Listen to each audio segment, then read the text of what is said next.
Langit sore berwarna jingga ketika Dira melangkah pelan ke halaman belakang sekolah, tempat favoritnya untuk menghindari keramaian. Tempat itu tersembunyi di balik gedung laboratorium, penuh ilalang tinggi, tapi cukup damai untuk sekadar duduk dan membaca buku.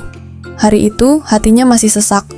Ujian akhir semakin dekat, dan hubungannya dengan sahabatnya Revan semakin terasa dingin. Mereka dulu tak terpisahkan, tapi entah sejak kapan, Revan mulai menjaga jarak. Padahal, Dira menyadari ada sesuatu dalam dirinya yang berubah, rasa yang tak sekadar sahabat. "Dira?" Suara itu membuatnya menoleh cepat. Revan berdiri di sana, membawa 2 bungkus es teh yang sudah setengah mencair. "Kamu ngapain kesini?" tanya Dira gugup, buru-buru menutup bukunya. Revan duduk di sampingnya tanpa menjawab dulu. Ia menyodorkan 1 bungkus es teh. "Kamu suka tempat ini, kan? Aku cuma kangen ngobrol kayak dulu." Dira menerima minuman itu tanpa bicara. Mereka terdiam beberapa saat, hanya ditemani suara jangkrik dan angin sore. "Aku menghindar karena takut," ucap Revan tiba-tiba. Dira menoleh, menatapnya. "Takut?" Revan menunduk. "Aku takut perasaan aku ke kamu berubah."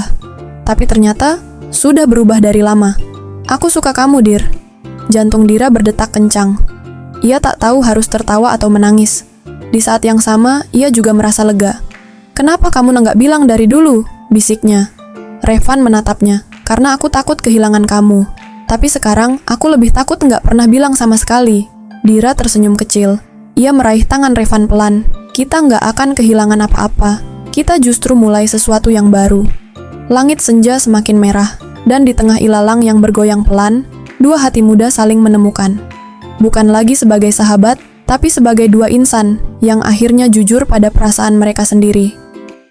Suka cerita ini? Jangan lupa like, komen, dan subscribe untuk cerita romansa lainnya yang bikin hati hangat. Kamu juga bisa request cerita dengan karakter dan tema pilihanmu.